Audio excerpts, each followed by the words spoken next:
রাজনীতি বনাম প্রেমনীতি লেখনীতে মাহারিন তৃণ পর্ব সংখ্যা 47 ও 48। জানুয়ারির 26 তারিখ পড়লো আজ। কুয়াশামাখা এক রাত। ঘড়ির বাজে রাত 1টা। বেলকনি গ্রিলে ঠান্ডা বাতাস আর মৃদু হু হু করে প্রবেশ করছে। ঘরের মধ্যে অধিকত্ব জড়িয়ে বেশ। শিশিরের কোনাগুলো সাজিয়ে রাখা গাছগুলো সবুজ পাতার ওপর ভারী হয়ে জমে আছে। হালকা গোলাপি রঙা ঢিলেঢালা কুর্তি পরিহিত রমণীটি ধীরে ধীরে বেলকনি জুড়ে পায়চারি করছে। এইটুকু শরীরেই এত গরম লাগে কেন তা বুঝতে পারে না সে। অল্পতেই হাঁপিয়ে ওঠে। এই শীতের মাঝেও তার শীত বস্ত্র লাগে না। সান্নিধ্যের জোড়াজড়িতে গায়ে একটাখানা চাদর বিছালেও পরবর্তীতে সেটি আর রাখতে পারে না। কপালে নাকে ডগায় বিন্দু বিন্দু ঘাম জমে। ঘামটা জানান দেয় এর প্রয়োজন এখন আর নেই। ফাইনালি 53 কেজি, তাও সেটি 1 মাস সময় নিয়ে। আপনি কি চাইছেন 10 দিনে 1 কেজি করে ওজন বাড়ুক? মন্দ হতো না। শেরিন হাঁটা থামিয়ে সানহিদের দিকে ঘুরে তাকায়, চোখে সরি করে বলে, জানি তো এটাই বলবেন, কিন্তু আপনি এখানে কেন? ঘুমাচ্ছেন না কেন? এত রাত হয়েছে দেখেছেন? তোমার ঘুম আসে না?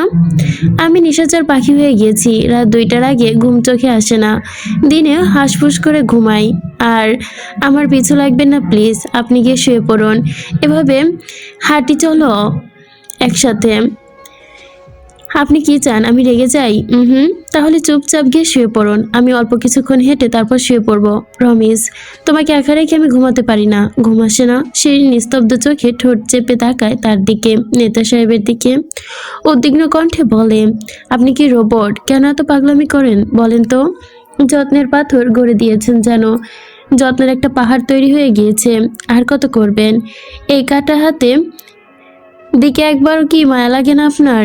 এখন অবধি ক্ষতটা শুকায়নি। কোন নিয়ম মেনে চলেন না, অথচ আমার টাইম টু টাইম এটা ওটা নিয়ে পায়তারা করেন। সারাদিনে গাধার মতো খাটুনি করে রাতে ঘুমটুকু যদি আমার জন্য নষ্ট করেন, আমার কোনো কথা না শোনেন, তাহলে কিভাবে হলো?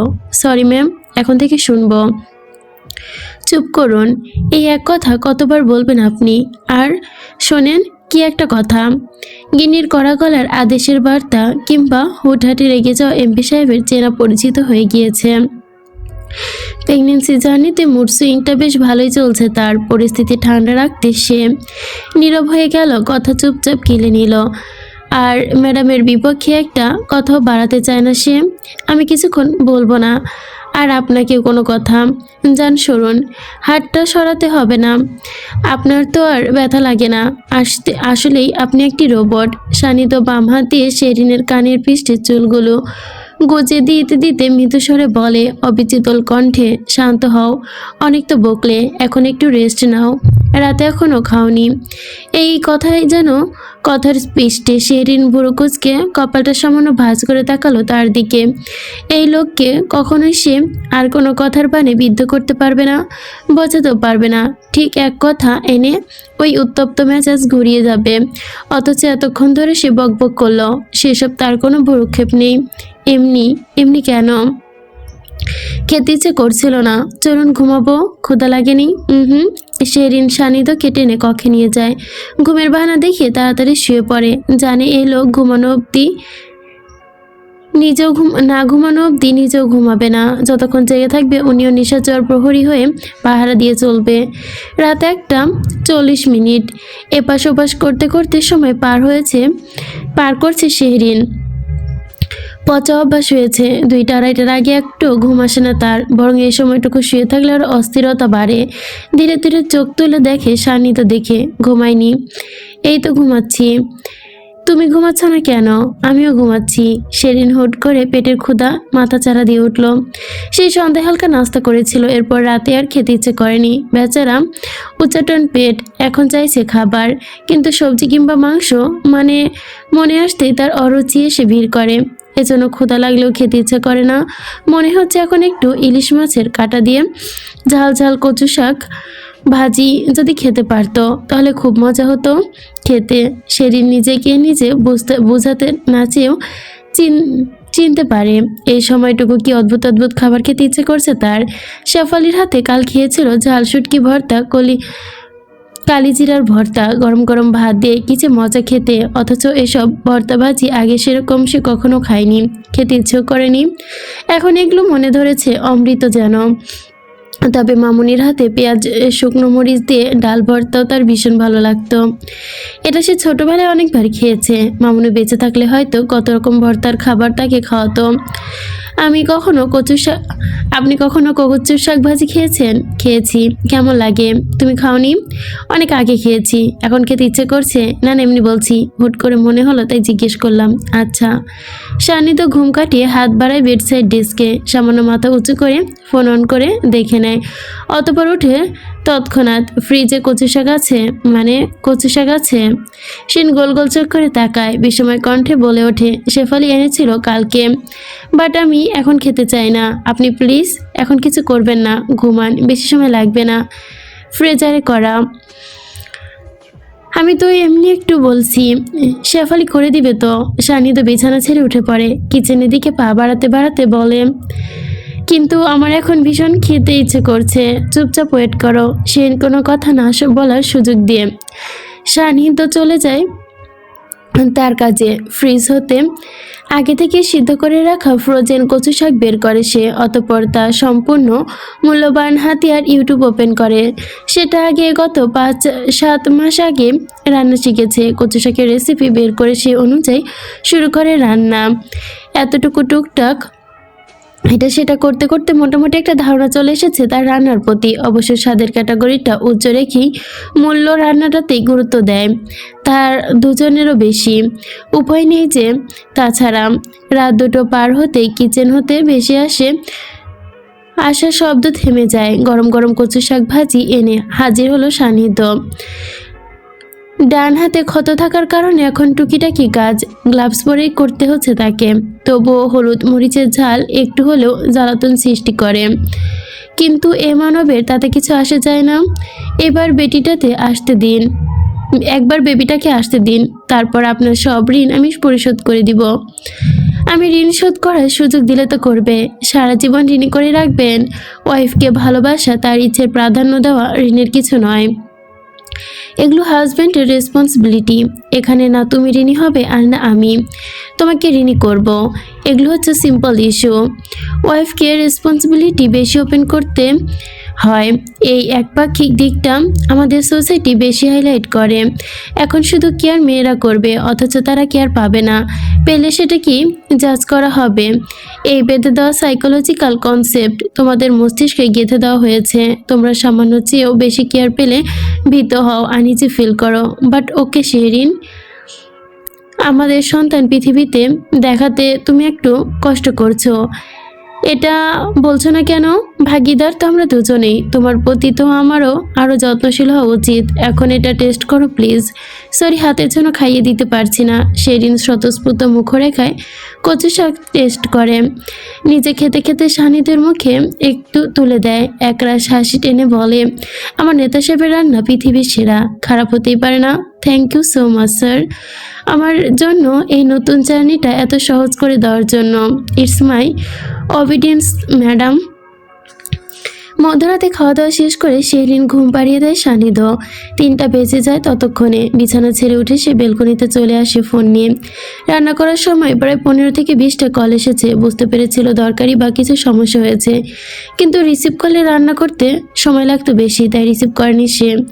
আসসালামু আলাইকুম বাবা। ওয়ালাইকুম আসসালাম। কোথায় আছো তুমি? বাসাতেই। কি হয়েছে গেস করতে পারছো? মনে হচ্ছে।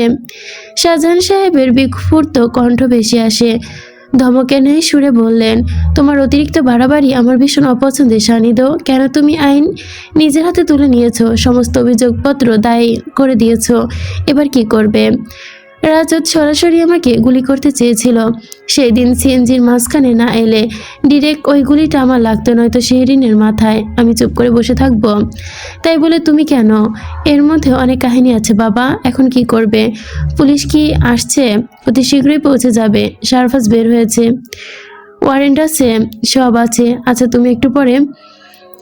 আমি একটু পর কল করছি তোমাকে। যারা করিডোরের সামনে এসে থামতে একাধিক পুলিশের গাড়ি, সে সাথে উপস্থিত প্রধান প্রধান চ্যানেলের সাংবাদিক। ডেপুটি কমিশন জাহিদ হাসানের হাতে রয়েছে সেশন জাজের স্বাক্ষরিত গ্রেফতার পরোয়ানা। অভিযোগ, প্রতিদল পক্ষের নেতা রাজন সমাদ্দারকে হত্যায় সংঘটিত হওয়ার পেছনে সরাসরি এমপি সান্নিধ্য শাহজাহান খানকে সম্পৃক্ততা পাওয়া গিয়েছে। জাহিদ হাসান তার ফোর্সকে নিয়ে অ্যাপার্টমেন্টের ভেতরে প্রবেশে বাধা দেয়। এমপি সাহেব ব্যক্তিগত সিকিউরিটি গার্ড এবং police security force team leader sub inspector nasheed বাধা দেয়। ডিসি সাহেবের সালাম দিয়ে বলেন, স্যার, আমরা সরাসরি হোম মিনিস্টার অধীনে কাজ করি। এমপি সাহেবের ব্যক্তিগত নিরাপত্তা দানে এভাবে ভেতরে প্রবেশের অনুমতি দেওয়া সম্ভব নয়। আমি আপনাদের দায়িত্ব বুঝতে পারছি, কিন্তু আমার হাতে সিআরপিসি এর 46 ধারা অনুযায়ী গ্রেফতারি পরোয়ানা রয়েছে। এই পরোয়ানা সকলের ক্ষেত্রেই প্রযোজ্য। আমি আন্তরিকভাবে দুঃখিত স্যার, প্রয়োজনীয় নির্দেশনা না পাওয়া পর্যন্ত আমরা আমাদের দায়িত্বের বাইরে যেতে পারবো না। ডিসি জাহিদ শান্ত চোখে তাকিয়ে তার দিকে নিঃশ্বাস ফেললেন। অনুধাবন করলো জবরদস্তির পথে গেলে পরিস্থিতি আরো খারাপ হয়ে যাবে। তাই সে নতুন কোনো পথ খুঁজতে চাইল, যা অপ্রয়োজনীয় রাজনীতি সংকট তৈরি করবে। উপায়ন্ত না পেয়ে তিনি তার সুপারিয়ন এবং হোম মিনিস্টারের সাথে ফোনে কথা বলে নিল। দীর্ঘ 2 ঘন্টা সিকিউরিটির সাথে কথা শেষ পর্যায়ে এসে এমপি সাহেবের সিকিউরিটিকে নির্দেশনা দেওয়া হলো তারা যেন আইনগত দায়িত্ব পালনে পুলিশকে বাধা না দেয়। জাহিদ হাসান পরিস্থিতি শান্ত রাখার বিশেষ পদক্ষেপ নিলেন। এমপি ক্ষমতাহীন, সেই হিসেবে অনাকাঙ্ক্ষিত যে কোনো ঘটনা এড়াতে তিনি তার ফোর্সকে নির্দেশনা দেন সঠিক স্থানে অবস্থান নেওয়ার জন্য। সাংবাদিকদের দেওয়া হয় একটি নির্দিষ্ট সীমা, যা মূল ঘটনা হতে বেশ খানিকটা দূরে। প্রধান দায়প্রাপ্ত কর্মকর্তা হিসেবে আমি একাই উপরে যাব, আমার দল নিচে অপেক্ষা করবে। এমপি সাহেবকে আমি ব্যক্তিগতভাবে পরোয়ানা দেখাবো এবং পদক্ষেপ নিব, আলোচনা করব। সিকিউরিটি গার্ডরা আশেপাশে পরিস্থিতি অবলোকন করে ডিসি সাহেবকে পথ ছেড়ে দেয়। তবে সঙ্গে তাদের পদক্ষেপের জন্য 2 জন বিশেষ নিরাপত্তা কর্মীকে পাঠানো হয়। স্যার, আমি একজন পুলিশ অফিসার হিসেবে আমার দায়িত্ব পালন করছি। আমার হাতে সিআরপিসি এর 46 ধারা অনুযায়ী একটি বৈধ গ্রেফতার পরোয়ানা আছে রাজত সমাদার হত্যা মামলায়। আপনাকে জিজ্ঞাসাবাদের জন্য গ্রেফতার করার নির্দেশ আছে।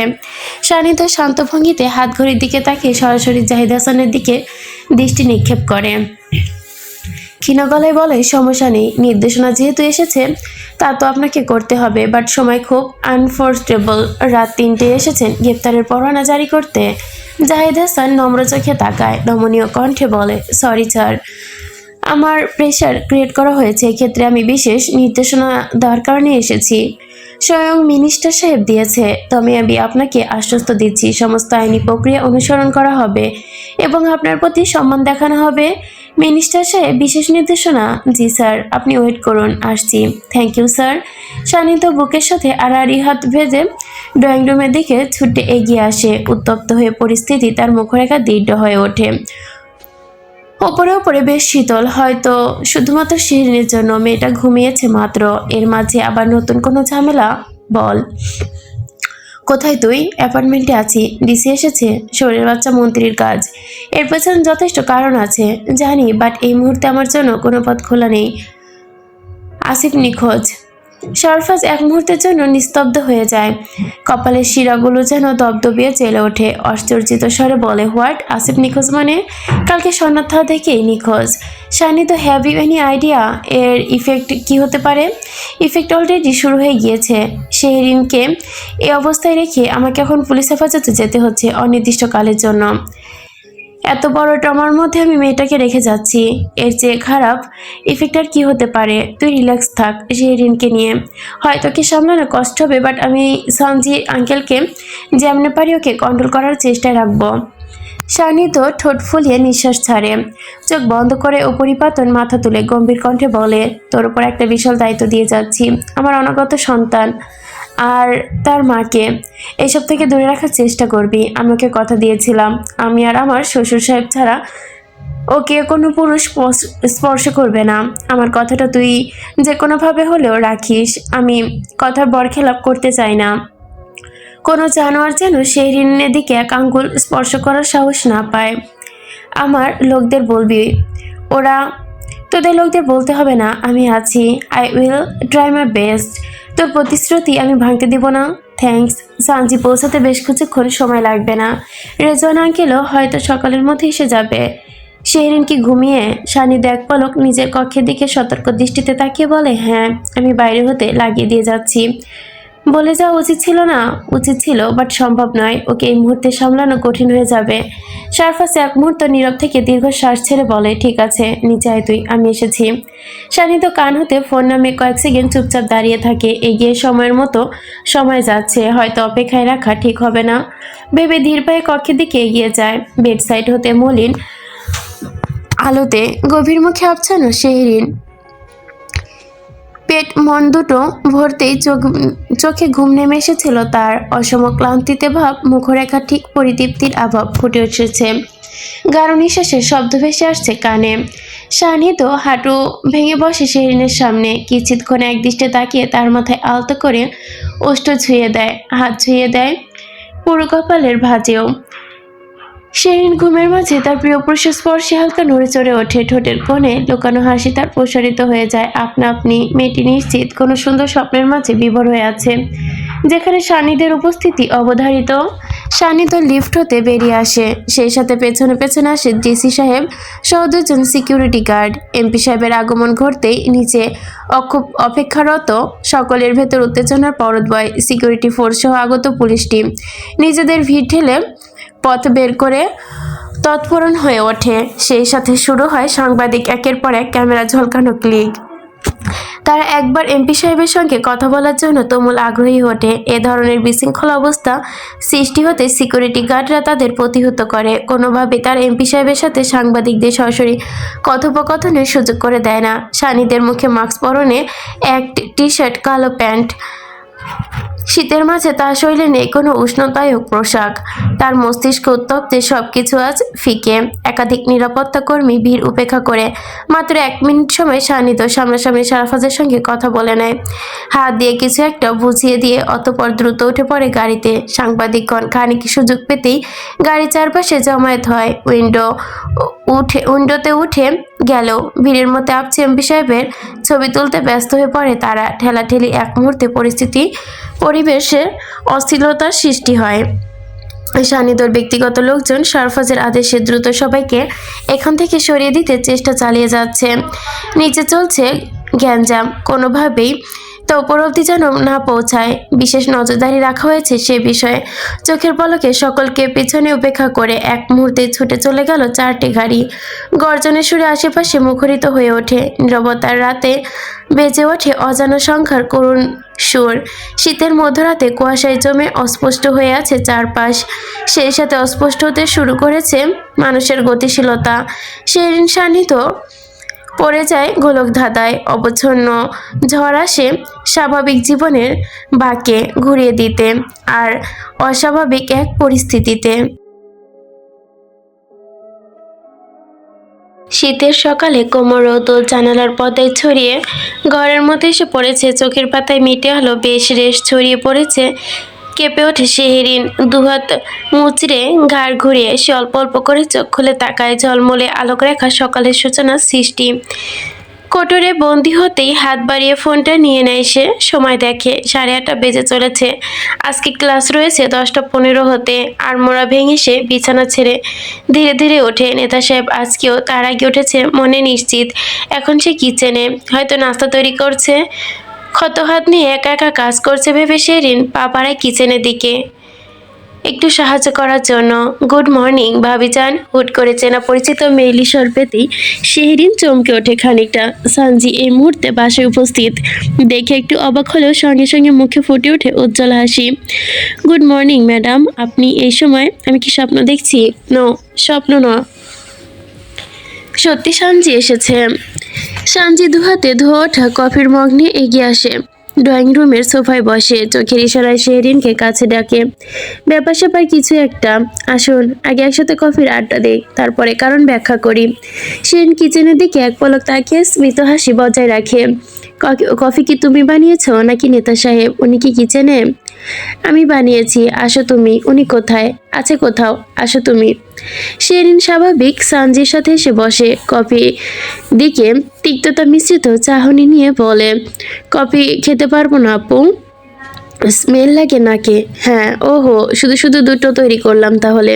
সমস্যা নেই, দুই ভাই বোন শেয়ার করেন আজকে। সানিদো হালকা চুমুক দিয়ে কফির মগটা টেবিলে রাখে, ঠান্ডা দুটো হাতে তালু ঘষতে ঘষতে উষ্ণ করে। নরম চাউনিতে তাকিয়ে বলে, ভাইয়া বাসায় নেই শেহরিন।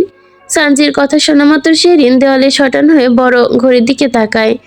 উজ্জ্বল মুখরেখায় খানিকটা কপাল ভাঁজ করে। আজকে আগে বের হয়েছে? প্রতিদিন তো 10টার দিকে বের হয়। আমি আসার কারণ শুনবে না? হ্যাঁ বলো। আমি যদি বলি এখন থেকে আমি এ বাসায় থাকবো অনির্দিষ্টকালের জন্যে, তাহলে কি তুমি খুশি হবে? শেহরিনের কপালে ভাঁজ মিলিয়ে যায়, ছোট ছোট চোখ করে কপালের কোণে এবং ঠোঁটের কোণেও হাসি প্রসারিত করে বলে, তুমি কি মজা করছো আপু? তুমি সত্যি থাকবে? সত্যি থাকবো। সত্যি? সঞ্জে মৃদু হেসে শেহরিনকে একদম কাছাকাছি নিয়ে আসে, আদরে কণ্ঠে এলোমেলো চুলগুলো ঠিক করে দেয়।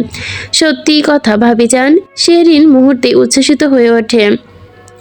দুহাত সামজিকে জড়িয়ে ধরে প্রফুল্ল হয়ে বলে, আল্লাহ, আমি বোধহয় স্বপ্ন দেখছি। সকাল সকাল এত ভালো একটা গুড নিউজ পাবো বিশ্বাসই করতে পারছি না। Thank you so much. Welcome ভাবিজান। উফ আপু, বাঁচালে তুমি। দেখেছো তো তোমার ভাইয়ের ব্যবস্থা? ঘুম না ভাঙতেই সে পাড়ি দিয়েছে কাজে জগতে।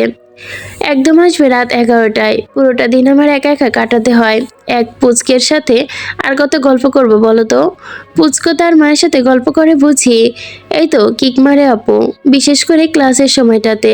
আমি তখন চুপচাপ থাকি। এই বোধহয় সে চায় না। রাগ করে কেন মামুনি তার সাথে কথা বলছে না। এটা নিশ্চিত বাচাল। সানজি ডুপ্লেক্স হবে, রক্ত বলে কথা। যাই হোক, একটা কথা বলবো, সেটা তোমায় মন দিয়ে শুনতে হবে, কেমন? আচ্ছা বলো, আমি শুনছি। সানজি শেহরিনের দুহাত মুঠো পাকিয়ে হাতের মধ্যে নেয়, লম্বা একটা দীর্ঘশ্বাস নিয়ে প্রস্তুত হয় কঠিন সত্যটা বলার জন্য। সেই সাথে নিজের ভেতরও ভেতরে ভয় লাগে শেহরিনের প্রতিক্রিয়ার জন্য, জানে না কিভাবে সামলাবে। তবে সামলাতে তো হবে, আর এই কঠিন সত্যটার মুখোমুখি হতে হবে। সানজির মুখ খোলা মুহূর্তে কলিং বেল বেজে ওঠে, ফলে নিজেকে গুটিয়ে থেমে যায় কথার সামনে সামনে। দরজার পানে তাকিয়ে দেখে কে এসেছে। শেফালি এসেছে, দাঁড়াও দেখে আসছি। শেহরিন ভারী পেট নিয়ে আস্তে আস্তে উঠে দরজার কাছে যায়। আজ শেফালি তার সময় মতোই এসেছে ভেবে মনে মনে হাসে। সে ঘড়ির কাঁটার সঙ্গে সঙ্গেই চলে। কত করে বলে একটু আগে আসতে, সে তো শোনে না। আজ বোধহয় একটু জ্ঞান হয়েছে। নব ঘুরিয়ে দরজা খুলতে শেফালি জায়গায় বিশেষ কাউকে দেখে শেহরিনের চোখ বড় হয়ে যায়, চোখের পাতা অগর চোখে অবিশ্বাস করে। বাবা তুমি? রেজন সাহেব মেয়েকে দেখা মাত্রই মলিন হাসি উপেক্ষা করে স্বতঃস্ফূর্ত হাসি হাসেন। স্নেহতর কণ্ঠে বলে, আসসালামু আলাইকুম মা, কেমন আছেন আপনি? ওয়ালাইকুম আসসালাম বাবা, তোমাকে দেখে এখন আরো বেশি ভালো হয়ে গেছি। সেদিন দীর্ঘশ্বাসের পর বাবাকে দেখে খুশিতে আত্মহারা হয়ে যায়, চোখের কোণে মুখে আনন্দের ঝিলিক। বাবার সঙ্গে মিশে থাকে আলিঙ্গন করে তাকে। ভেতরে তার খুশিতে আত্মহারা। সবাই তাকে সকাল সকাল সারপ্রাইজ দিচ্ছে। তুমি খুশি হয়েছো? ভীষণ ভীষণ ভীষণ। রেজন সাহেবকে দেখা মাত্র সানজি উঠে দাঁড়ায়। বুকের ভেতর জমানো শ্বাসটা হালকা হয়ে আসে। এতক্ষণে একা একা পুরো বিষয়টা ম্যানেজ করা কঠিন হবে ভেবেছিল, কিন্তু এখন শেহরিনের বাবা উপস্থিত দেখে খানিকটা নিশ্চিত হলো সে। আসসালামু আলাইকুম আঙ্কেল, কেমন আছেন? ওয়ালাইকুম আসসালাম আম্মু। আলহামদুলিল্লাহ ভালো আছি, তুমি কেমন আছো? জি এই তো আলহামদুলিল্লাহ। বাবা তোমরা বসে গল্প করো, আমি ঝটপট কিছু নাস্তা করে আনছি। শেরিন তার বাবার আগত বিশেষ অতিথিদের আপ্যায়নে ব্যস্ত হয়ে উঠেছে। রেজন সাহেব বাধা দেন তাতে। তিনি শান্ত কণ্ঠে বলে, তুমি বসো, কিছু করার প্রয়োজন নেই এখন, আমরা সবাই মিলে কথা বলি। বেশি সময় লাগবে না। তোমার শেহরিন এখন ব্রেকফাস্ট তৈরিতে এক্সপার্ট হয়ে গিয়েছে, সেটা তো আমি তোমাকে দেখেই বুঝতে পারছি। কিন্তু এখন সত্যি এসবের প্রয়োজন নেই মা, আমি কিছু কথা বলতে চাই তোমাকে। শেহরিন এবং সানজির দিকে শেরিন বাবা এবং সানজির দিকে পরপর তাকিয়ে সামান্য কপাল কুঁচকে হাসি মুখে বলে, তোমারও কথা রয়েছে বাবা, আপুরও তো কথা রয়েছে। কি হয়েছে বলো তো? দুজনের কথাটা কি একই? হ্যাঁ। বা তাহলে তো ভালোই। ঠিক আছে বলো, আমি শুনি। রেজন সাহেব নিজেকে কিছুটা থিতু করে নেন। মেয়ের পানে তাকিয়ে কোমল গলায় বলে, তোমাকে আমরা একটি কঠিন কথা জানাতে চাই।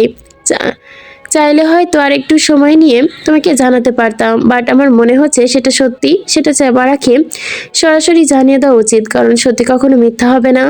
এটা তোমাকে একটা না একটা সময় জানতে বা মেনে নিতে হবে। শিরিনের মুখে হাসি উবে যায় বাবার মুখরেখার সঙ্গে কথার ভঙ্গি দেখে। সানজি ম্লান মুখে তাকিয়ে নিরস। বাবা, সব ঠিক আছে? একটু ঝামেলা হয়ে গিয়েছে কোথাও? কি হয়েছে? শিরিনের অকল চাহনি সানজি ধীর কদমে এগিয়ে আসে, কাঁধে হাত রেখে নাজুক কণ্ঠে বলে, ভাইয়া বর্তমানে পুলিশ কাস্টাডিতে আছে শিরিন, তাকে অ্যারেস্ট করা হয়েছে। শীতের সকালে মৃদু বাতাস মন্দ হুট করে যেন হিম হয়ে গেল। মুহূর্তেই বলা কথাটুকু সামলে নিতে না পেরে শেরিন তাল হারিয়ে ফেলে। ডান হাত এলোমেলোভাবে খুঁজে বেড়ায় কোনো একটা জিনিস ধরে দাঁড়ানোর জন্য। রেজন সাহেব মেয়ের দিকে হাত বাড়াতেই তার হাতটা সে আঁকড়ে ধরে নিজেকে দাঁড় করায়। মুখের দিকে কোনো আওয়াজ বের হয় না তার, শুধু ঠোঁট দুটো কাঁপতে থাকে অনিয়ন্ত্রিতভাবে। মা প্লিজ, ভেঙে পড়ো না, সব ঠিক হয়ে যাবে। বাবা বলেছে তো সব ঠিক হয়ে যাবে, সব ঠিক হয়ে যাবে। শেহরিন সেন কথা বলতে পারে না। হুট করে শরীর থেকে সমস্ত শক্তি যেন ভেঙে পড়েছে তার। চোখ দিয়ে অঝরে ধরায় জল জড়িয়ে পড়ছে। নিঃশব্দে এই কান্না তার বেদনাকে যেন মূর্তি করে তুলেছে মুহূর্তেই। না, এটা কিভাবে সম্ভব? উনি কেন যাবেন? নিজ মনে অস্থির হয়ে ওঠে ফিসফিস কণ্ঠে ভাঙ্গুরতা। কমনী মস্তিষ্ক যেন বিগলিত হয়ে উঠেছে এই মুহূর্তেই। অতঃস্ফূর্ত বিষাক্ত লাগছে সবকিছু। তার নেতা সাহেব তার কাছে নেই। ওনাকে পুলিশ অ্যারেস্ট করবে কেন? উনি সেরকম কিছু তো করতে পারে না। বাবা, বা একটু কথা শোনো, আমার কথা শোনো। তো তোমরা হয়তো ভুল করছো। উনাকে পুলিশ অ্যারেস্ট করেনি। উনি কোনো দরকারে হয়তোবা থানায় গিয়েছে। মা, তুমি কেঁদো না। হ্যাঁ, সান্নিধ্য দরকারে গিয়েছে, ইনশাল্লাহ তাড়াতাড়ি ফিরে আসবে। আপু, আমি একটু কথা বলতে চাই ওনার সাথে। বলবি শোনা, কিন্তু একটু, এখন তো সম্ভব না। তুমি এরকম করো না প্লিজ। কিছু হবে না ভাইয়ার। দেখো, শিরিন ক্রমে অশান্ত হয়ে ওঠে। সে তার মন মস্তিষ্ককে বোঝাতে পারছে না সব ঠিকঠাক আছে, নেতা সাহেবের কিছু হয়নি, তবুও মানতে পারছে না। কখন কি হলো সে জানলো না কেন? নেতা সাহেব তাকে না বলে কোথাও তো যায় না। আমি শুধু কথা বলতে চাই, উনি ঠিক আছে, এইটুকু শুনেই ফোন রেখে দিব। সত্যি বলছি, আর ডিস্টার্ব করব না। সেন বাবাকে ছেড়ে তড়িঘড়ি করে ফোন খুঁজতে উদ্যত হলো। এলোমেলো তার চারপাশটা যেন চোখ বুলাতে থাকে। বুকের ভেতর সূক্ষ্ম ব্যথা তার উত্তলা সীমা ছাড়িয়ে যাচ্ছে। নেতা সাহেবের সঙ্গে কথা না বলা পর্যন্ত শান্ত হতে পারবে না কোনোভাবেই। রেজন সাহেব এবং সানজি উদ্ধতমভাবে দেখে আটকানোর চেষ্টা করে। জানে এখন ফোন দিয়ে কোনো লাভ হবে না, কাউকে পাবে না সে ফোনের অপর পাশে। শেহরিন, এমন করো না আপু, তুমি ভাইয়াকে পাবে না এখন ফোনে। উনি আমার ফোন ধরবে। ভাইয়ার কাছে এখন ফোন নেই, তুমি শুধু শুধু কষ্ট পাবে। প্লিজ থামো। শেহরিন দুহাতে কপাল চেপে ধরে। অবিরাম ধারায় কাঁপতে থাকে ঠোঁট, ফুটে অস্ফুট চিৎকার, কান্না ওঠে তার। নিজেকে পারে না আর আটকে রাখতে। এতক্ষণ নিস্তব্ধ কান্না এবার যেন মুখরেখায় শব্দের উচ্চারণ করায়। আটকে আসা শ্বাস টেনে সে একদম ভেঙে পড়ে মুষলধারে কান্নায়। মা, এমন করে না মা, তুমি না আমার বুদ্ধিমতী মেয়ে। রেজন সাহেব মেয়েকে বুকের সাথে জড়িয়ে নেয়, ক্রমাগত সান্ত্বনা দিতে থাকে। মেয়ের চোখে আশ্রয় আর করুণ গলার স্বর তার বুকের পাঁজর ভেঙে দিতে থাকে। নিজেকে নিয়ন্ত্রণ হারাতে থাকে ক্রমেই। উপায় না পেয়ে সে তাছাড়া মেয়েকে সামলানো এই মুহূর্তে কঠিন চ্যালেঞ্জ তার কাছে। একটু বোঝো তোমরা আমাকে, আমি সত্যি ওনাকে ছাড়া থাকতে পারবো না। আমি পায়ে ধরি তোমাদের, আমাকে নিয়ে যাও ওনার কাছে। শানি তো নিজে তোমার কাছে আসবে, একটু ধৈর্য ধরো মা। না, আসবে না উনি। আমি বুঝতে পারছি কঠিন কিছু হয়েছে, আমাকে তোমরা এ কারণে আটকাচ্ছ। আমি সত্যি মরে যাব বাবা ওনার কিছু হলে। তুমি যদি এটা বলো, বাবা যে ভীষণ কষ্ট পাবে। সেদিন বাবার বুকে মুখ গুজে ফোপাতে ফোপাতে কাঁদতে থাকে। সমস্ত শরীর তার কাঁপছে অসম ধারায়। চোখে মুখে লাল টকটকে ভাব, বিন্দু মাত্র নিঃশ্বাস নিতে কষ্ট অনুভব করছে। একটুখানি ছাড় পেলেই যেন মুখ থুবড়ে পড়বে। বাবা, আমি হয়তো বোঝাতে পারছি না তোমাদের আমার ভেতরের কষ্টটা। কিন্তু বিশ্বাস করো, মনে হচ্ছে কেউ আমাকে পাথর দিয়ে পিষে মেরে ফেলছে, থিতলিয়ে ভেতরটা শেষ করে দিচ্ছে। আমি অসহ্য যন্ত্রণায় দগ্ধ হচ্ছি। কিভাবে বোঝাবো তোমাদের? একটু আমাকে ওনার কাছে নিয়ে যাবে তোমরা? আমি একটু ওনার কাছে যেতে চাই, একটুখানি কথা বলতে চাই। ওই মানুষটাকে ছাড়া আমি একদিনও থাকতে পারবো না। আমি ওনাতে অভ্যস্ত হয়ে গিয়েছি যে এই উদ্ভট বিধ্বস্ত নারী তার প্রিয়জনের জন্য উন্মাদ হয়ে গিয়েছে, ছিন্নমূল হয়ে নিজেকে দাঁড় করিয়েছে এক ভয়ঙ্কর পরিস্থিতিতে। তার আর্তনাদের প্রতিটি সুর উপস্থিত দুজনকে স্তব্ধ করে দিচ্ছে। কেউ ভাবতে পারেনি মেয়েটির ভেতরে এতটা ভালোবাসা তার স্বামীর জন্য। সানজির চোখে বৃষ্টি নেমেছে, অথচ এই দৃশ্য অভ্যন্তর। বাবা নিজের চোখে সেই পুলিশের হাতে গ্রেপ্তার হতে দেখেছে ছোটবেলায়, বছরে বছরে পুলিশ কেস, মামলা, আদালত দেখে বড় সে। কই তখন তো এত খারাপ লাগেনি, এত কষ্ট হয়নি যতটা এখন তার শেরিনকে দেখে হচ্ছে। চোখে জল পর্যন্ত পড়ে গিয়েছে এই মেয়েকে দেখে। সকাল 10টা, চট্টগ্রাম মেট্রোপলিটন পুলিশের উপকমিশন অফিসের কক্ষের ডোর নক হয়। ডিসিপি আফতারউদ্দিন ফাইল স্বাক্ষর করতে করতে চোখ তুলে মুহূর্তে প্রবেশ করে চট্টগ্রাম সিটি কর্পোরেশনের সাবেক মেয়র এবং ক্ষমতাশীল রাজনীতিবিদ এমপি সাহেবের পিতা শাহজাহান খান। পেছনে দুজন ব্যক্তিগত নিরাপত্তারক্ষী। আসসালামু আলাইকুম ডিসিপি সাহেব। ওয়ালাইকুম আসসালাম, প্লিজ টেক সিট। আফতারউদ্দিন নিজ চেয়ার টেনে খানিকটা উদ্ভট কায়দায় শাহজাহান খানের বসে আমন্ত্রণ জানায়, অতঃপর সাথে থাকা এএসআই কে ইশারা করে বের হয়ে যেতে, নিজের আসন গ্রহণ করতে। চা নাকি কফি? আপাতত পানি ঠিক আছে। আফতাবউদ্দিন মৃদু হেসে মাথা নাড়ায়, সুস্পষ্ট কণ্ঠে বলে, বলুন স্যার, আপনার জন্য কি করতে পারি এই মুহূর্তে?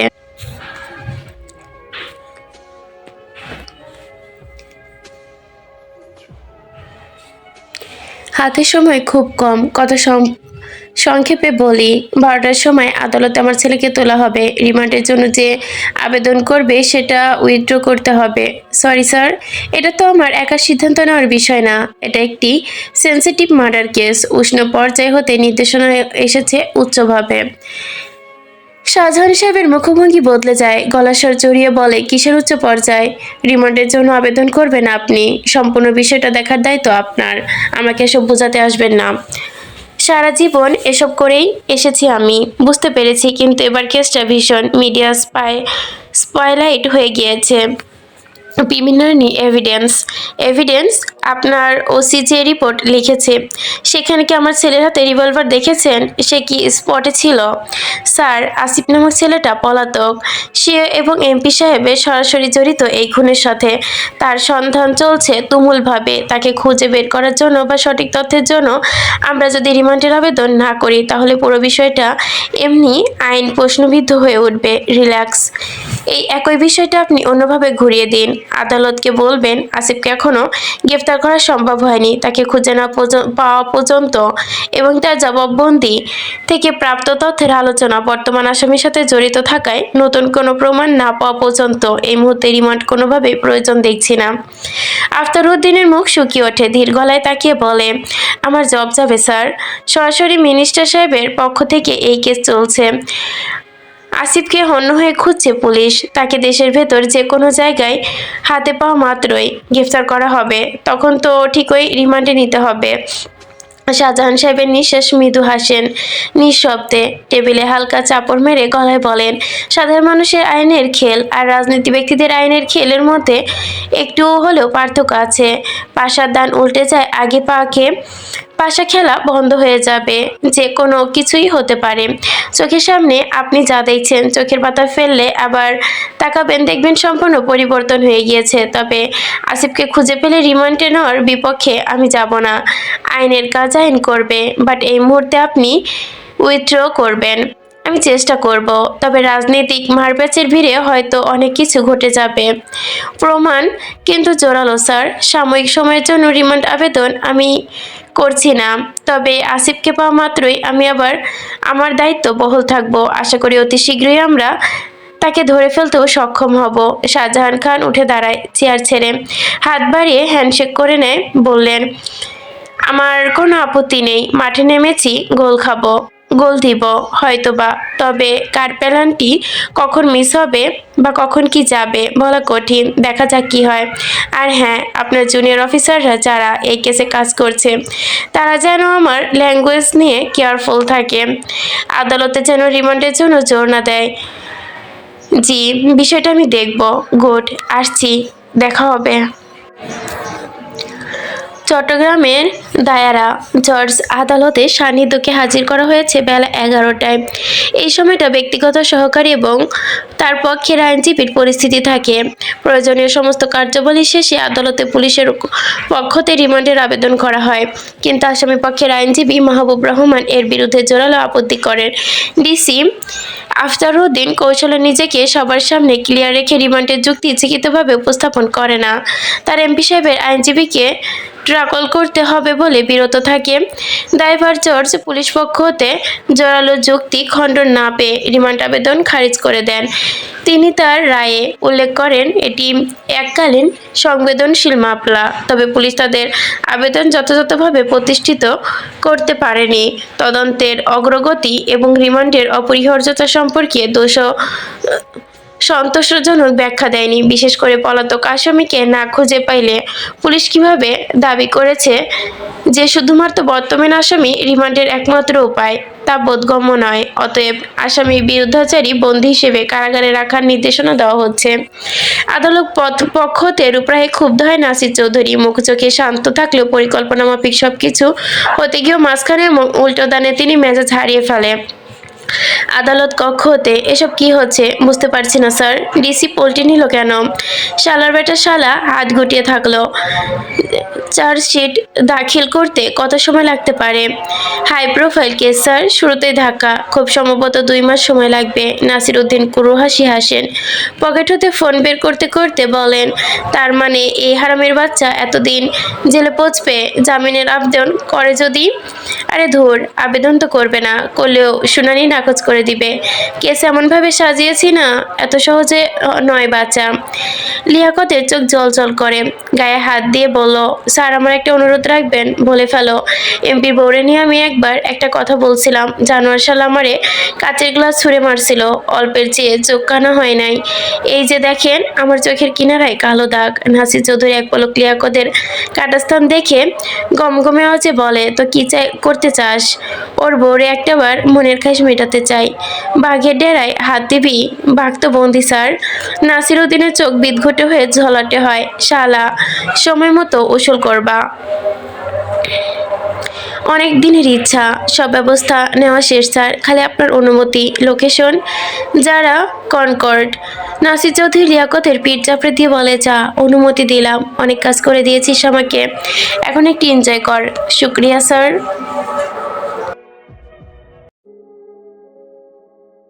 ফেব্রুয়ারি 3 তারিখ সন্ধ্যা 6টা। শহরে শীত কমেছে আগের তুলনায় কিছুটা। দেখতে দেখতে পেরিয়ে গেল 7টি দিন। আর এই 7টি দিন শেরি নিজেকে কোনো মতে জিনিয়ে রেখেছেন তার নেতা সাহেবকে ছাড়া। এই মুহূর্তে কেউ তাকে তার নেতা সাহেবের সঙ্গে দেখা করার সুযোগ করে দিতে ইচ্ছুক নয়। কেন ইচ্ছুক নয়? কারণ অজানা। নির্ঘুম রাত পার করে আসা রমণীর চোখে নিচের কালিগুলো স্পষ্ট হতে থাকে। নিজের প্রতি নিজের অযত্ন অবহেলা মনটাকে পরিণত করেছে ভাঙুরতায়। চারপাশে সবকিছুর প্রতি তার বিতৃষ্ণা জমে উঠেছে। রেজন সাহেব সানজি সারফাসের কারণে এই মানুষগুলো তাকে সবটা আগলে রাখার চেষ্টায় আছে। তারা যেন তার কষ্টগুলো নিজে ভাগ করে নিতে মরিয়া হয়ে উঠেছে। এতটা আত্মনিবেদন সৌভাগ্য ছাড়া পাওয়া হয়তো দুর্লভ। সেদিন দীর্ঘশ্বাস ফেলে নিজেকে শান্ত করার চেষ্টা করে। গলা শুকিয়ে কাঠ হয়ে এসেছে তার। পেটের ভেতরে নেতা সাহেবের অস্তিত্ব বারে বারে তাকে জানান দিচ্ছে কথা বলতে। মামুনি চুপ থাকা হয়তো সে সহ্য করতে পারছে না। শেহরিন বুঝতে পারে, অনুভব করে, কিন্তু মুখ দিয়ে কোনো কথা বের করে না। রেজন সাহেব 5 দিন মেয়ের কাছে থেকে ঢাকায় ফিরেছে। ব্যবসায়িক সমস্ত কাজ গুছিয়ে হয়তো আজ রাতে কিংবা কাল সকালে আবার চট্টগ্রাম ব্যাক করবে। মেয়েকে এই পরিস্থিতিতে একা রেখে সে অন্য কোথাও থাকতে পারছে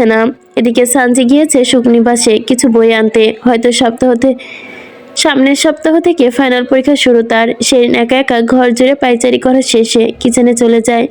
মাথার মধ্যে তার চিন্তারা ঘুরপাক খাচ্ছে। এই সুযোগে সে বের হয়ে যাবে নেতা সাহেবের সঙ্গে দেখা করতে। এখন বাবা, সারফাজ ভাই কিংবা সানজিয়া আপু কেউ নেই। কিন্তু কোন থানা, কোথায় কি, এগুলো জানবে কিভাবে? আজাদের কাছে সাহায্য চাইবে কি? সে তো এমপি সাহেবের লোক, জানার তো কথা। আজাদের পরখ করার উদ্দেশ্যে শেরিন কিচেনের জানালার কাছে যায়। এখান হতে নিচের অংশটুকু পরিষ্কার দেখা যায়, যার জন্য জানালা ঘেঁষে দাঁড়িয়ে নিচের দৃষ্টি দেখে। চোখ দুটো স্থির করতে মুহূর্তেই হুট করে নিচে চলমান অনাকাঙ্ক্ষিত দৃশ্যে তার মুখে সাদা হয়ে আসে। স্থির চোখে দুটো অস্বাভাবিক হয়ে যায়, নিঃশ্বাস আটকে আসায় উপক্রম হয়ে ওঠে মুহূর্তে। নিচের চোখে দেখে আজাদের মাথা ফুঁড়ে গুলিবিদ্ধ করা হয়েছে। একজন বন্দুকধারী লোক আশেপাশে গোল হয়ে দাঁড়িয়ে। সঙ্গে সঙ্গেই চলছে আরো 7-5 জন লোকে মুখ থুবড়ে রক্তের হৃদে ভেসে যাচ্ছে দেহখানা। কোনো সিকিউরিটি গার্ড নেই, কোনো মানুষ নেই। এলোমেলো মস্তিষ্ক শিরিন হুট করে ভাবিয়ে তোলে, আদৌ এই অনাকাঙ্ক্ষিত আক্রমণ নাকি সুপরিকল্পিত হত্যা? আজাদকে মেরে ফেললো, তার মানে তো এরা নেতা সাহেবের শত্রু। তাহলে কি নেক্সট টার্গেট সে? দুর্গম ভাবনা মনে আসতে শেহরিনের মেরুদণ্ড বেয়ে যেন শীতল স্রোত নেমে গেল। ভয়ে তার হাত পা থরথর করে কাঁপতে শুরু করেছে। আপনি হাত চলে গেল তার পেটে, বুঝতে পারছে না তার আবার প্যানিক অ্যাটাক শুরু হয়েছে। কিন্তু তাকে যদি এখন মেরে ফেলে তাহলে তো তার বাচ্চাকেও। এতটা কষ্টের সন্তান আমার, এত আগেই এত ত্যাগের সন্তান, এত আত্মত্যাগ করতে চাই না। আল্লাহ, তুমি আমাকে পথ দেখাও, আমাকে বাঁচাও। কম্পিত স্বরে শেরিন ডুকরে ওঠে, নিজেকে বোঝাতে চায় ভয় পেয়ে লাভ হবে না। মনের মধ্যে সাহস সঞ্চয় করার চেষ্টা করে। তার অনাগত সন্তান সে কোনোভাবেই ক্ষতি হতে দিবে না। কি করবে ভাবতে ভাবতে গায়ের ওড়না দিয়ে মুখ মাথা ঢেকে ফেলে। এক মুহূর্তে দরজা ঘরে বসাটা বিপজ্জনক। ওদের দরজা ভাঙতে সময় লাগবে না 1 মিনিটও। তাই সে সরাসরি ধরা দিবে না। সেই নিজে কাঙ্ক্ষিত পরিকল্পনা মতো বের হয় মেন ডোর ছেড়ে। লিফট কাছে আসতেই দেখে তা বন্ধ। একমাত্র পথ সিঁড়ি। শেহরিন মাথায় বুদ্ধি খেলে যায়। সে সময় ব্যয় করে না, সিঁড়ি ধরে নামতে শুরু করে সাবধানী পায়ে। ঠিক তখনই নিচ থেকে ভেসে আসে কর্কশ কণ্ঠস্বর এবং ভারী পায়ের আওয়াজ। শেহরিনের হৃদয় মুহূর্তেই জমে যায়। লিফট বন্ধ পেয়ে শয়তানগুলো একই পথে আসছে মনে হলো তার। এখন যদি ধরা পড়ে যায়, মুখ রক্তশূন্য হয়ে ওঠে এক লোহমায়। ঠোঁট তিরতির করে কাঁপতে শুরু করে, কিন্তু ভেতরে জ্বলতে থাকা আত্মরক্ষার আগুন তাকে দমাতে পারে না। সিঁড়ির রেলিংয়ে শক্ত হয়ে নামতে থাকে, যেন তার হাতের কাঁপুনি বোঝা না যায়। শেহরিন নিচে নামছে আর শয়তানগুলো উপরে উঠছে। মুখোমুখি হওয়ায় সেই রুদ্ধশ্বাস মুহূর্ত। শয়তানগুলো হাতে চাপাতে রামদা। একজনের গলায় স্বর্ণের চেন, আরেকজনের হাতে ট্যাটু করা ডগার নকশা। শয়তান এক পলক শেহরিনের দিকে তাকায়, কিন্তু চিনতে পারে না অন্যায় ঢাকা মুখ দেখে। এটাও জানে না এমপি সাহেবের বউ অন্তঃসত্ত্বা, যার ফলে সহজে পাশ কাটিয়ে যেতে পারে শেহরিন। শেহরিন চোখ নামিয়ে নেয় সঙ্গে সঙ্গে। মুখভঙ্গি তার নির্বিকার প্রাণহীন পুতুলের মতো। 2 তলাতে শিওর, তাড়াতাড়ি চল, খেয়ে তারপরে জানে মেরে দিব। শয়তানগুলো হাতে উচ্চারিত শব্দ শেহরিনের কানে বিষের মতোই ঢোকে। তার মানে তার ধারণা শতভাগ ঠিক। হত্যার পরিকল্পনা ছিল। মনে মনে আল্লাহর প্রতি অশেষ শুকরিয়া জানিয়ে সে নিচে নেমে যায়। গ্রাউন্ড ফ্লোরে পা রাখার সাথে সাথে আজাদের লাশ সামনে এসে পড়ে। কুয়াশার ভাঁজে এক কর্কশ পক্ষী নেই চারপাশে। অন্যান্য সিকিউরিটি গার্ড সহ বসারত সকল লোকজন মনে হচ্ছে বিকল হয়ে আছে। আজ অবশ্য এই অ্যাপার্টমেন্টে মানুষজন এমনিও কম, দরকার ছাড়া কেউ বের হয় না। আজাদের লাশ দেখে শেডের ভেতরটা পড়ে যায়। কয়দিনের লোকটি অনেক আপন হয়ে উঠেছিল সবার। কি অসাময়িক ব্যবহার তার, কি সম্মান শ্রদ্ধা বোধ। আজ এই পরিণতি তাকে নিরাপত্তা দিতে গিয়ে হলো। আফসোস কিংবা অনুতাপে চোখের কোণে জমে ওঠা অশ্রু শেহরিন জোর করে চেপে রাখে। এখন সে কাদার সময় নেই, ভেবে নেয় ব্যস্ত হয়ে রাস্তার উঠতে দিক বিদিক হারায় শেরিন। সমস্ত শরীরে যেন সুস্ফোটার ন্যায় ব্যথা অনুভব হতে লাগলো। কোমর পিঠ ভেঙে আসছে। এভাবে আর কিছুক্ষণ হাঁটলে হয়তো নিজেকেই বাঁচাতে পারবে না। আশেপাশে যানবাহনের খোঁজে হন্যে হয়ে ওঠে। একটা কিছু পেল। এক্সকিউজ মি, আমি কি একটু হেল্প পেতে পারি? ভগ্ন কণ্ঠস্বর শুনে অনুহারে তাকায় তিথি। রোড সাইডে মলিন আলোকে চেনা পরিচিত মুখটাকে দেখে অবাক হয়ে ওঠে। উইন্ডের অর্ধেক গ্লাসখানা পুরোপুরি নামিয়ে শেহরিন, তুমি? ঘামার্ত কাতর রমণী ভালোভাবে দৃষ্টি রাখে রাস্তায় দাঁড়ানো গাড়িটিতে তিথিকে দেখে সেও নিচে মনে খানিকটা অবাক হয়। জানতো না এটা তিথি ভাবির গাড়ি, কিংবা এই গাড়িতে রয়েছে সে। এক মুহূর্তে আশেপাশে এই একটা গাড়ি দাঁড়িয়ে থাকা ছাড়া সে আর কোনো গাড়ি দেখতে পেল না। এখানেই ছুটে এসেছে। কিছু অসময়ে মান অভিমান ছেড়ে আমাকে কি একটু সাহায্য করবেন ভাবি? আমার বাচ্চার জন্য অন্তত। আমি এই মুহূর্তে বিপজ্জনক অবস্থায় আছি ভীষণ। আমি তো খারাপ, আমার কাছে সাহায্য চাইছো? যদি তোমার ক্ষতি করি? সে এক নজর পিছিয়ে ক্লিস্টন জড়তা মুখ সামান্য হাসি ফুটিয়ে বলে, আমার মনে হয় আল্লাহ আপনাকে উসিলা হিসেবে এই মুহূর্তে পাঠিয়েছে আমার কাছে। তিনি হয়তো দেখতে চান কার ইগো বেশি, আমার না আপনার। আমার যদি ইগোর থেকেও থাকে, আমি সেটা ভেঙে নিজ হতে সাহায্য চাইছি। নিজেকে নত করেছি। এখন বাকিটা আপনার হাতে। আপনি কি আমাকে সাহায্য করবেন? তিথি অবাক হয় শেহরিনকে দেখে।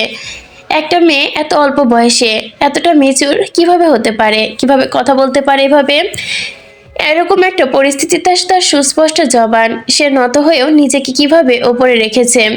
সেখানে সে দেখে যে বড় হয়ে কথা খুঁজে পাচ্ছে না। তিথি শ্রবণে তার মায়ের কথাগুলো প্রতিধ্বনিত হয়। এতগুলো দিন সে নিজেকে সঙ্গে বোঝাপড়ায় অনেক ভুল করে গেছে, বুঝতে পেরেছে। তবুও রাগ কিংবা ক্ষোভ পুরোটাই কমেনি। শরাফাজের অবহেলা তাকে এখনো একইভাবে কুরে কুরে খাচ্ছে। কিন্তু আজ এই মুহূর্তে মনে হচ্ছে সে নিজের খলস থেকে বের হয়ে এই মেয়েটার মতো হতে শিখবে একটু। খুব কি ক্ষতি হবে তাতে? তিথি গাড়ি থেকে নেমে পরে তৎক্ষণাৎ গাড়ির দরজা খুলে দিয়ে শেরিনকে ভেতরে প্রবেশ করার জন্য পথ করে দেয়। এইদিকে এসেছিল সে বান্ধবীর বাসায়। ফিরতি পথে মিসেস রেহানার কল আসায় কথা বলার জন্য থেমেছিল একটু। ধন্যবাদ বড় যাও। তিথি ড্রাইভিং সিটে বসে গাড়ি স্টার্ট করে। সামনের দিকে দৃষ্টি রেখে থমথম গলায় বলে, আমার বাসায় যেতে তোমার কি সমস্যা হবে? আপনার সমস্যা না থাকলে আমার যেতেও কোনো সমস্যা নেই। আমার এই মুহূর্তে একটা নিরাপদ আশ্রয় দরকার ভীষণ। সান্নিধ্যের জন্য আজ তোমার এই পরিণতি অস্বীকার করতে পারবে? শেহরিন সিটের সাথে গা এলিয়ে দিয়ে দীর্ঘশ্বাস টেনে নেয়। চোখ বন্ধ রেখে মুখে মলিন হাসি টেনে বলে, তার ভালোটা নিতে পারলে খারাপটাও নিতে শিখতে হবে আমার। এখন তো এত এখন এখন এত কনফিডেন্স। যারা আমার নেতা সাহেবের বিরুদ্ধে যাবে আমি তাদের বিরুদ্ধে যাব। এতে কেউ আমাকে স্বার্থপর বলুক আর যাই বলুক, আই ডোন্ট কেয়ার। আমি আমার নেতা সাহেবকে চিনি, তার মোরালিটি আমার চেনা। রাজনীতি ঘৃণা করলেও এই কথাটা বলছো, রাজনীতিবিদকে যে ভালোবাসি।